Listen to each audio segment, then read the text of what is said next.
Alrighty, yo, what is going on everybody? It's your boy Mr. DDG94 back with another reaction video. Today we're finna react to top 10 wrestlers who ruined their own careers. Without further ado, let's get right into it.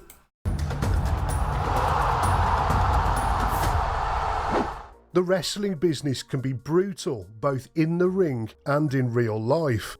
Some superstars had success at their feet, only to throw it all away. Damn. In this video, we're counting down 10 wrestlers who ruined their own careers.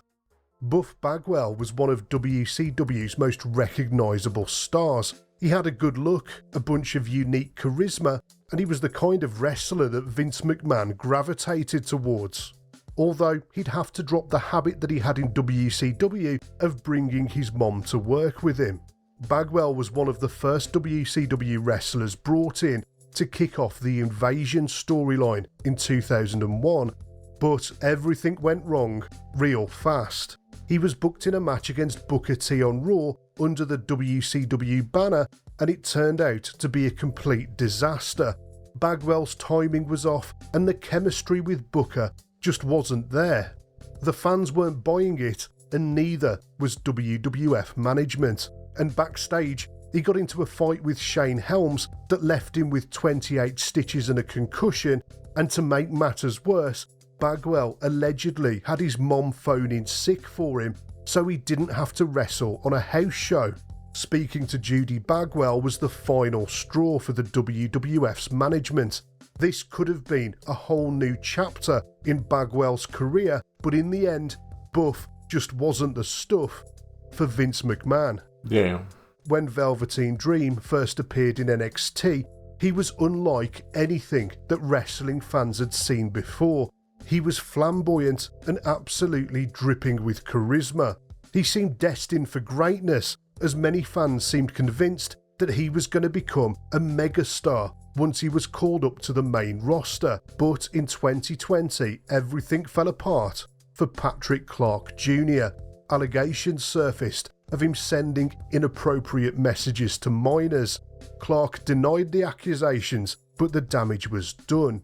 He was fired in 2021 as part of a mass roster cut, but many people believed that it was the allegations that caused WWE to add him to the list of releases. When you say teenage, how are we talking? Didn't stop after girls who are teenagers. He was arrested in August 2022 for battery after a violent altercation at a gym, and then he was arrested again for violating his probation related to a previous drugs charge.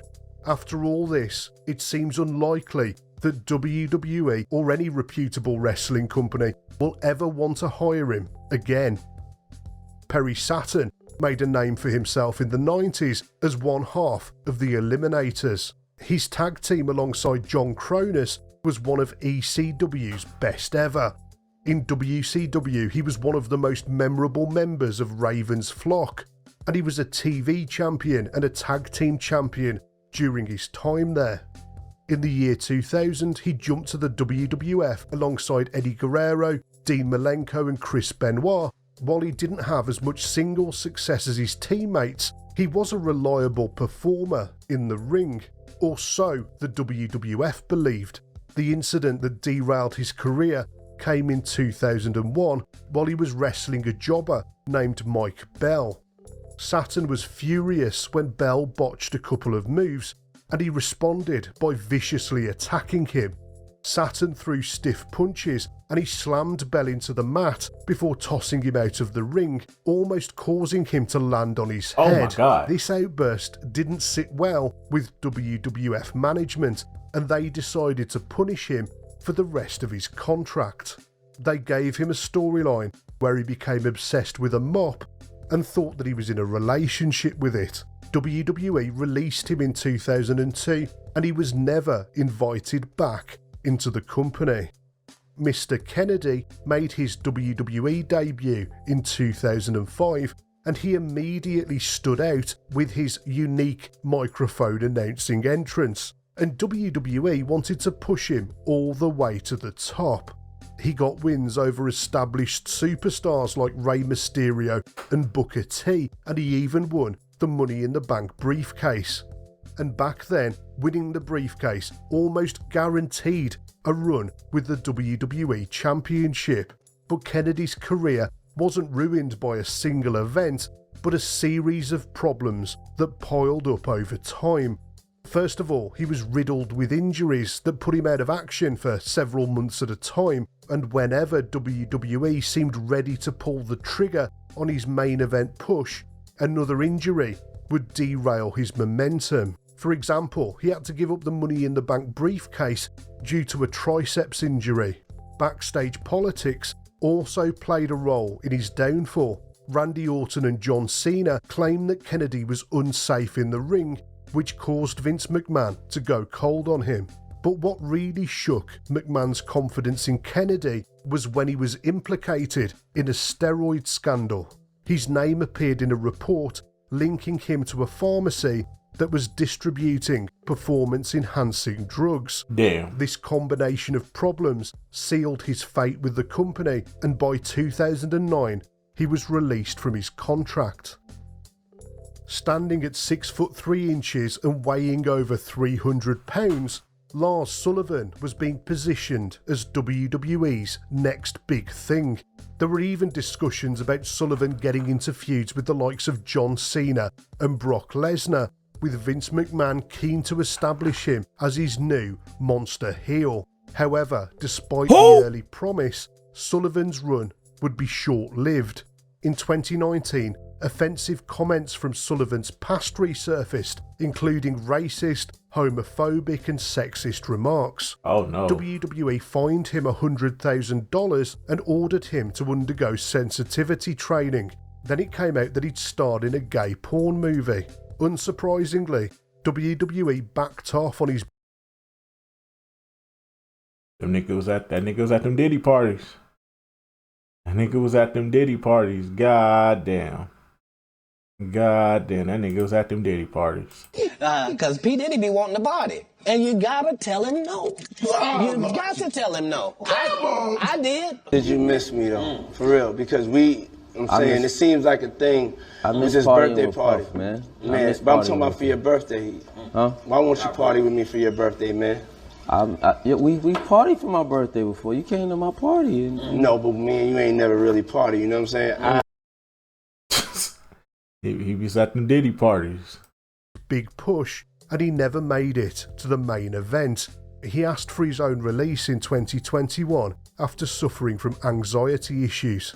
As one half of the Rockers, Marty Jannetty was part of one of the most exciting tag teams of the late 80s and early 90s. But no tag team lasts forever. Michaels famously turned heel on his partner, and Marty obliged by throwing himself through the barbershop window. And that's where these two men's careers completely diverged. Just weeks after the tag team split up, Marty was arrested for possession of cocaine after an altercation at a nightclub. He was supposed to be getting a big singles push, but the WWF had no choice but to suspend him instead. He returned in late 1992 to feud with Shawn Michaels, but it seemed that his personal life was starting to get out of control. After their match at the Royal Rumble, Marty was fired once again after accusations that he was intoxicated during the match. Vince McMahon was convinced by Curt Hennig to bring Jannetty back, but that only lasted about a year and a half. Jannetty's personal problems started to bleed into his professional life, and he became unmanageable, which caused the WWF to cut him loose in 1994. He never got anywhere near the heights of his former tag team partner, as it would be Shawn Michaels who ended up reaching legendary status in the rest. That's crazy because Shawn had a worser addiction. Hey, Shawn had a worser addiction, but he reached greater heights. That's kind of contradictory when you think about it. That's kind of contradictory when you think about it. You gotta call spade a spade here. Shawn Michaels had a worser drug addiction than Marty Jannetty, but shit, his problems was way worser. But I guess Vince McMahon was choosing. I think Vince McMahon was choosing, bro. I said, damn, bitch. But it is what it is, though. Wrestling business. Nails debuted in the WWF in 1992 as a former convict with a grudge against the Big Boss Man. His career in the WWF would be extremely short-lived, and the turning point came backstage at a WWF TV taping. Nails, whose real name was Kevin Wacholtz, confronted Vince McMahon over a pay dispute.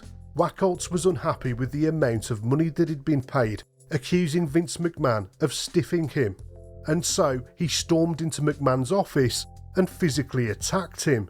He put his hands around McMahon's neck and started to choke him, and then he threw him to the ground before others ran in to break up the fight. You won't be surprised to hear that he got fired shortly after. In the aftermath, Wacholtz filed a wrongful termination lawsuit and even accused McMahon of sexually assaulting him, but the claims were quickly dismissed. Unsurprisingly, his wrestling career never recovered from the incident. Tessa Blanchard is the daughter of wrestling legend Tully Blanchard. She was praised for her wrestling ability, and she was pioneering a comeback for male versus female intergender matches. The peak of this was when she beat Sami Callihan to become the first female Impact World Champion. Around this time, she was getting interest from WWE, who were looking to potentially sign her to a contract. But just as she was about to reach the next level, a series of allegations derailed her career. It was on the eve of her becoming the Impact World Champion that several female wrestlers came forward with serious accusations against her. Allysin Kay accused Blanchard of spitting on La Rosa Negra and using a racial slur during an altercation in Japan in 2017.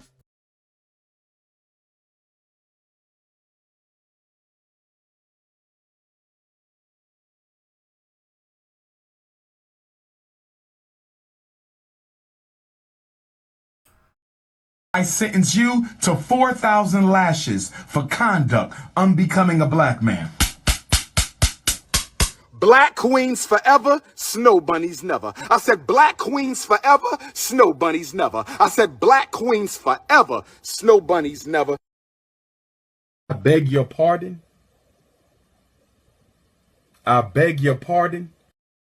Other wrestlers, including Chelsea Green and Priscilla Kelly, backed these claims up. They also added their own stories of bullying and mistreatment that they allegedly faced at the hands of Blanchard. Despite her denial of the allegations, the damage was done, and it seems that WWE didn't renew their interest in her either. Joey Ryan stood out as one of the most recognisable faces on the independent wrestling scene thanks to his outrageous and very adult persona. His gimmick was that of a sleazeball, just like something straight out of a 70s porno film, and it made him a viral sensation in the wrestling world. Ryan's character probably wouldn't have been allowed in WWE, but he didn't really need them. He was all over the independent circuit in 2019, and he had a regular job in Impact Wrestling. But in 2020, the career that he was carving out for himself came to an end, because it turned out that Ryan wasn't just a sleazeball in the ring. Over 15 women came forward with allegations of sexual misconduct against him. These accusations range from inappropriate behaviour through to outright sexual assault. Many of the women claimed that Ryan had used his influence to manipulate or pressure them into uncomfortable situations. Ryan went from being a viral sensation on the indie scene to being blackballed by a lot of those same promotions that had made him famous in the first place. Tammy Lynn Sitch, better known as Sunny, was one of the first WWF divas. She was cute, sexy and confident, and for a while she was the Federation's #1 woman. She debuted alongside her real-life boyfriend Chris Candido, and for a while she managed him on TV, but by 1996 she'd become a huge star in her own right, and even started crossing over into the mainstream. She was all over WWF TV at the time, but as her fame grew, so did her personal issues. She started cheating on Candido with various wrestlers backstage, allegedly including Shawn Michaels. Oh, we know about Shawn. Became an open secret. We know about Shawn. It created a lot of tension backstage. She then developed substance abuse issues, which caused her to miss events, and her behaviour reportedly became unbearable. On top of that, it was reported that Sunny was having backstage problems with New Girl, Sable. By 1998, her problems became too much for the company to deal with. She was released from her contract, and Sable took her place as the WWF's #1 woman. After leaving wrestling, Sunny's life spiraled out of control. Most recently, she caused a car accident while driving drunk, which killed a 75-year-old man in Florida. As a result, she was sentenced to 17 years in prison in 2023. Damn.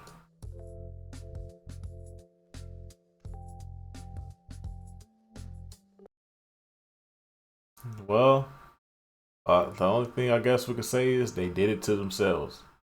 But damn, I didn't know it's this many Diddy's in the WWE. I know it's this many R. Kellys and Diddy's in the WWE, man. Hey man, y'all gotta tell Diddy no. You got to tell him no. I did. Cause P. Diddy be wanting the body. And you gotta tell him no. You got to tell him no. I did.